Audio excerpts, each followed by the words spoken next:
Question number 4 का 4 है places A and B are 100 kilometre apart on a highway. One car starts from A and another from B at the same time. If the cars travel in the same direction at different speeds, they meet in 5 hours. If they travel towards each other, they meet in 1 hour. What are the speeds of the two cars? दोनों car का speed क्या है? तो इस question को समझने के लिए पहले एक रे डायग्राम करते हैं, उसको समझाते हैं पहले। तो सबसे पहले हम लोग लेट कर लेंगे x kilometre per our and y kilometre per our be the speed of the two cars. Speed तो पता चल जाएगा, स्पीड को लेट कर लिए x एंड y, लेकिन ये जो दो प्लेस दिया है a एंड b, ये दो प्लेसेस है ऑन द हाईवे जिनका बीच का डिस्टेंस है 100 किलोमीटर। और ये जो दोनों कार, दो कंडीशन है, अगर सेम डायरेक्शन में चले, कार ए इसी डायरेक्शन में जा रहा है और बी जो है यहीं से स्टार्ट करेगा सेम टाइम और उसी डायरेक्शन में चलेगा, उस केस में कार ए जो है कार बी को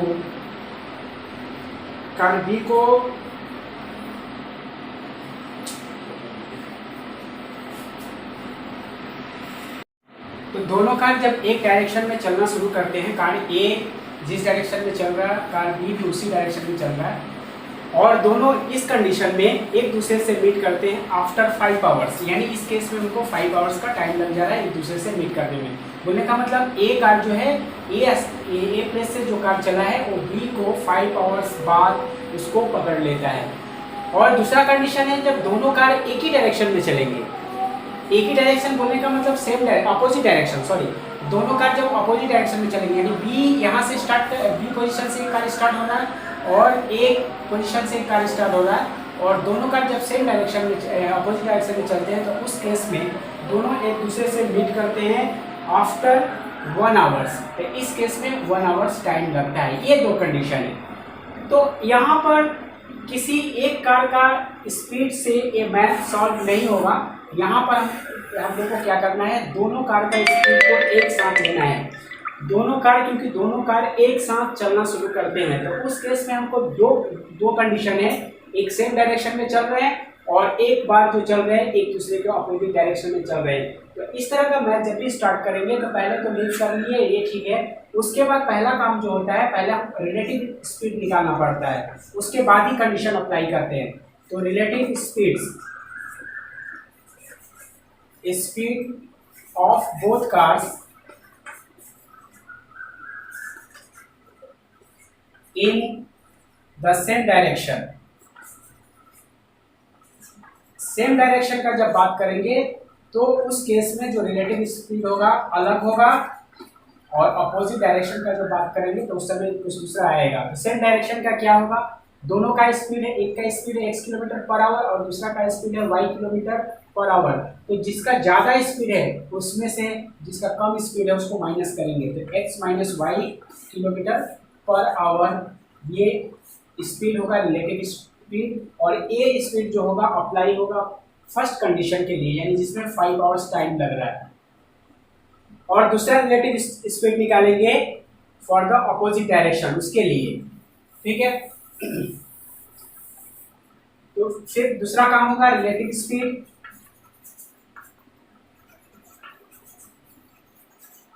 of the both cars in opposite direction।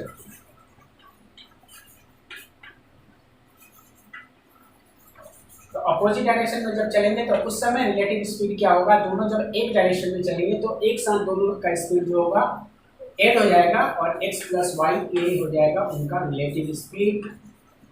और ये दो कंडीशन में ये दो स्पीड अप्लाई होगा।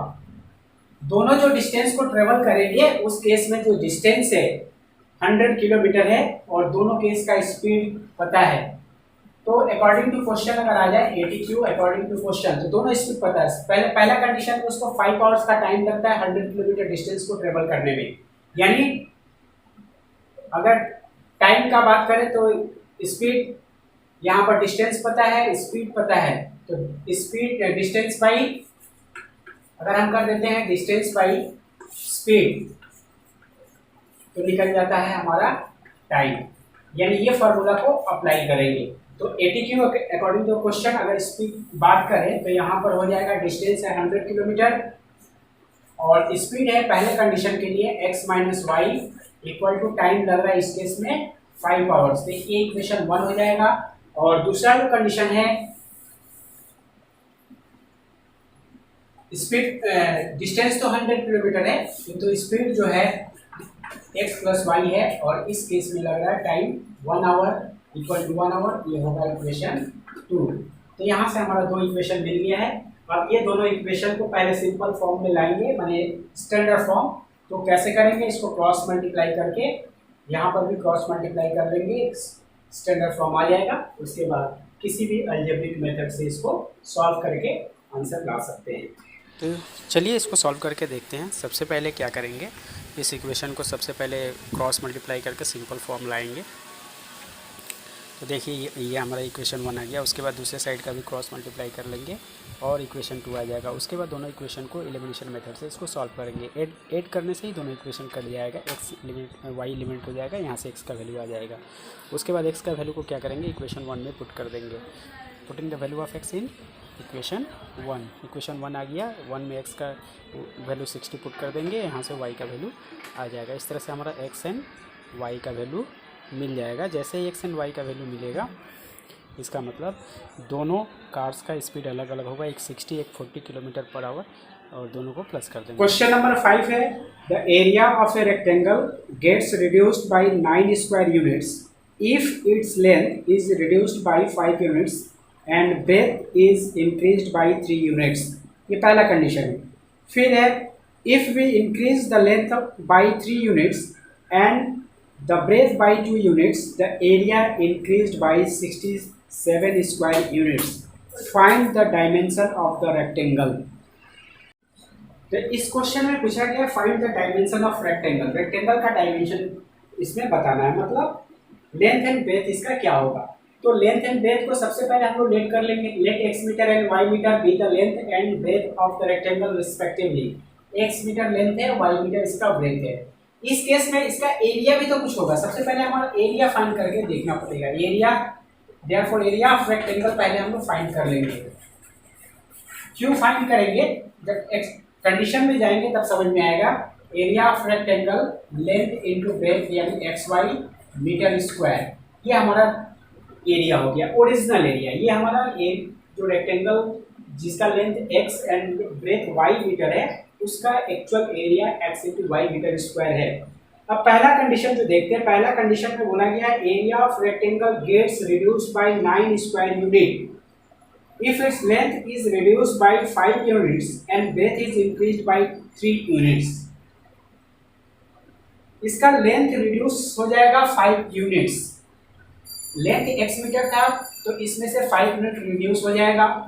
और ब्रेथ जो है, length is reduced by 5 units and its breadth is increased by 3 units.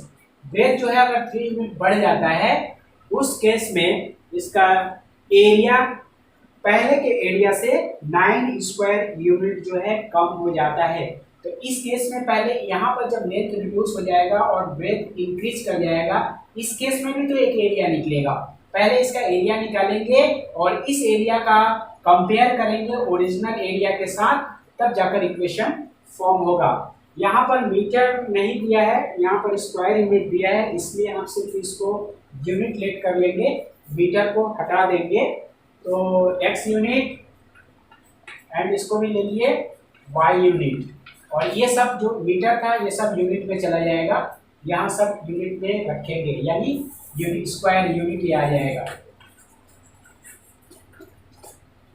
तो सबसे पहले ये जो डायमेंशन रिड्यूस हुआ और ये जो लेंथ जो है इंक्रीज हुआ, उस केस में इसका एरिया कितना हो जाएगा, इसका लेंथ हो जाएगा x माइनस 5 और ब्रेथ हो जाएगा y प्लस 3। तो एरिया क्या होगा, लेंथ इंटू ब्रेथ, ये एरिया हो जाएगा। ये एरिया और ओरिजिनल एरिया दोनों में कौन ज़्यादा है, ये अभी जो एरिया आ रहा है ये रिड्यूस हो जा रहा है 9 मीटर 9 स्क्वायर यूनिट। इसका मतलब अगर अकॉर्डिंग टू क्वेश्चन करें, ATQ करें, तो ये दोनों एरिया को आमने सामने रखेंगे। ये ओरिजिनल एरिया है और पहले का अभी जो एरिया आया x-5 इंटू वाई प्लस 3, ये अभी का एरिया है, ये रिड्यूस्ड एरिया है, यानी 9 स्क्वायर यूनिट कम है। तो दोनों इक्वल कैसे होगा? जो कम है उसमें अगर हम 9 प्लस कर देते हैं तो वो दोनों इक्वल हो जाएगा। ये हमारा हो जाएगा इक्वेशन 1। इस इक्वेशन को पहले क्या करेंगे, उसको सिंप्लीफाई करेंगे, ऐसे सॉल्व नहीं किया जा सकता, तो इसको सिंप्लीफाई करेंगे। तो इस इक्वेशन को हम यहाँ पर सिंप्लीफाई कर दे रहे हैं। तो यहाँ पर ये सबसे पहले ये दोनों को मल्टीप्लाई करेंगे, तो x का मल्टीप्लाई होगा xy plus 3x minus 5y minus 15 plus 9 और xy equal to xy plus 3x minus 5y, और ये दोनों लाइक टर्म्स है, यानी ये दोनों सब्ट्रैक्ट हो जाएगा यहाँ पर, तो माइनस 6 देगा। अब लेफ्ट एंड राइट साइड में देखें, एक्स वाई साइड भी है, एक्स वाई साइड भी है, ये दोनों कैंसिल हो जाएगा। तो एक्चुअल क्या मिलेगा? 3x minus 5y minus 6 equal to 0। Therefore हम इसको अरेंज करके लिख लेंगे, 3x minus 5y minus 6 equal to 0। ये हमारा इक्वेशन 1 होगा। अब आते हैं दूसरा कंडीशन में। ये सेकंड कंडीशन क्या है? उसमें सेकंड कंडीशन में बोला गया है if we increase the length by 3 units, यानी ये जो लेंथ है ये लेंथ 3 यूनिट इंक्रीज हो जाएगा, यानी x प्लस 3 यूनिट हो जाएगा, और ब्रेथ जो है एंड ब्रेथ बाय 2 यूनिट्स, दोनों इंक्रीज करेगा, ये भी 2 यूनिट्स इंक्रीज कर जाएगा। इस समय लेंथ हो जाएगा इसका x प्लस 3 और ब्रेथ हो जाएगा y प्लस 2, और एरिया का बात करें तो दोनों का मल्टीप्लाई। ये अभी का एरिया है और पहले का एरिया तो पता ही है, इसका एरिया x इंटू वाई है, और इन दोनों का जो कंपेरिजन दिया हुआ है बोला area increase by 67 square unit. ये जो एरिया आया पहले के एरिया से 67 स्क्वायर यूनिट ज़्यादा है। इसका मतलब 82 अगर इसको करें तो ये दोनों का एरिया, ये ओरिजिनल एरिया और ये नया एरिया, अभी जो कंडीशन के अनुसार जो एरिया आया है ये एरिया 67 यूनिट ज़्यादा है, ये ज़्यादा है। तो दोनों इक्वल कैसे होगा? तो 67 यूनिट इस पे ऐड कर देंगे तो दोनों इक्वल हो जाएगा, और फिर वही काम करेंगे, इसको पहले मल्टीप्लाई करेंगे और उसके बाद सिंप्लीफाई करके इस तरह का इक्वेशन फॉर्म लाएंगे, तब जाकर उसको सॉल्व करेंगे, वहाँ से x एंड y का वैल्यू आएगा। तो इस तरह से इसको हम लोग सॉल्व कर सकते हैं। ये एक्सरसाइज अब यहीं पर शेष होता है।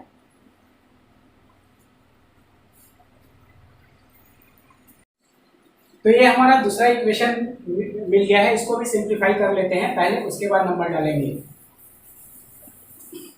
तो यहाँ पर हो जाएगा एक्स वाई प्लस 67, यहाँ पर ये मल्टीप्लाई है तो x का मल्टीप्लाई बोथ दोनों में करेंगे, तो पहला होगा एक्स वाई फिर 2x, यानी एक्स वाई प्लस 2x, उसके बाद 3 का मल्टीप्लाई दोनों में होगा तो प्लस 3y प्लस 6, उसके बाद यहाँ पर एक्स वाई को इधर ला देंगे, नंबर को उधर भेज देंगे, एक्स वाई दोनों पे इंजर कर लेते हैं, x y minus x y, ये राइट साइड से लेफ्ट साइड शिफ्ट कर देंगे, नंबर को नंबर के पास भेज देंगे, तो हो जाएगा 2x plus 3y, x Y इधर चला है, 2x प्लस 3y प्लस 6 पहले से है, और ये 67 राइट साइड में जाएगा तो माइनस 67। तो ये तो x y plus minus cancel हो गया, इधर आ गया 0। उसके बाद क्या होगा, यहाँ पर 2x प्लस 3y और यहाँ पर 6 इधर माइनस हो रहा है, 67 में से 6 माइनस होगा तो 61, इसका मतलब हो जाएगा 2x प्लस 3y और ये आ जाएगा माइनस 61 इक्वल टू 0। ये हमारा इक्वेशन होगा 2। अब ये दो इक्वेशन 1 पहले मिला हुआ है, पहले से है, और इक्वेशन 2 ये हमारा है। अब इन दोनों इक्वेशन को सॉल्व करेंगे, तो कैसे सॉल्व करेंगे? बाई कोई भी मेथड यूज कर सकते हैं, एलिमिनेशन या सब्स्टिट्यूशन, कोई भी एक मेथड। हम यहाँ पर एक मेथड यूज करके दिखा दे रहे हैं। यहाँ पर एलिमिनेशन मेथड यूज करेंगे, यहाँ 3x है, यहाँ 2x है, दोनों को सेम करेंगे। तो दोनों को सेम करने के लिए क्या करेंगे, हम इक्वेशन 1 में मल्टीप्लाई कर देंगे 2 का, और इक्वेशन 2 में ये जो इक्वेशन है इसमें इस 3 का मल्टीप्लाई कर देंगे, दोनों इक्वल हो जाएगा। तो यहाँ पर हम शॉर्ट में ही कर दे रहे हैं, मल्टीप्लाई बाई 2 अगर कर देंगे तो इक्वेशन मिल जाएगा 6x minus 10y minus 12 equal to 0, ये 2 का मल्टीप्लाई करने पर, और इस इक्वेशन में हम मल्टीप्लाई कर देंगे 3, तो यहाँ पर इक्वेशन आएगा,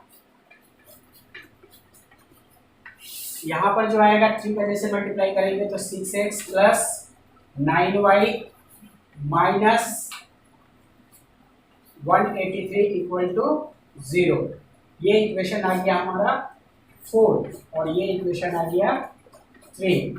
अब 3 से 4 को सब्ट्रैक्ट कर देंगे या 4 से 3 को सब्ट्रैक्ट कर देंगे, किसी को एक को करेंगे, तो हम सब्ट्रैक्ट कर दे रहे हैं, सब्ट्रैक्ट डायरेक्ट यहीं लिख दे रहे हैं by subtracting.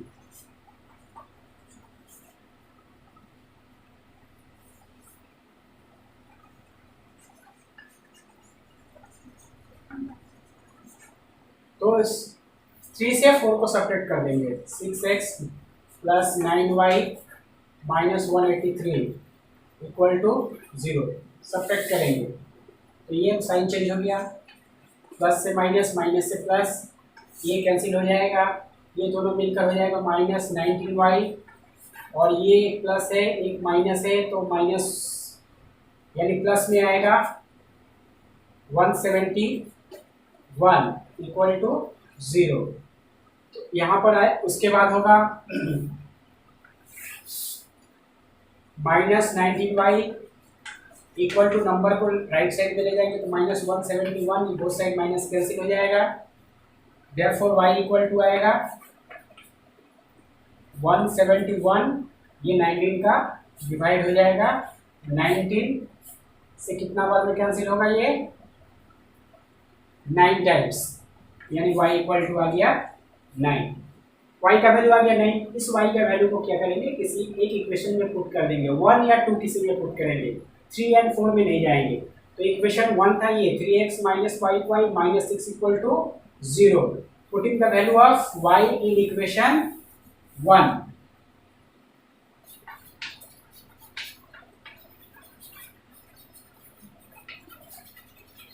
Value of y in equation 1 में पुट करेंगे, तो इक्वेशन 1 क्या है, ये हमारा 1 इक्वेशन है, इसमें हम वैल्यू को पुट कर लेंगे,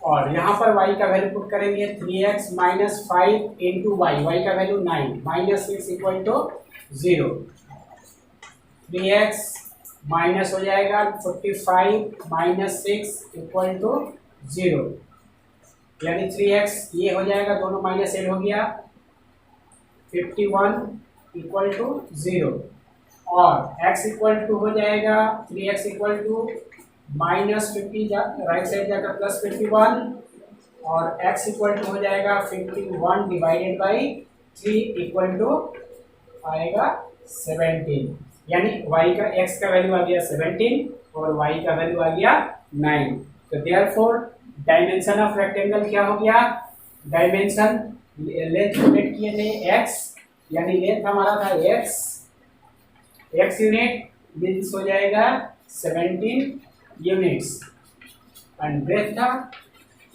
ब्रेथ को लेट किए थे y यूनिट, इसका मतलब हो जाएगा 9 यूनिट, इसका ये हमारा होगा आंसर।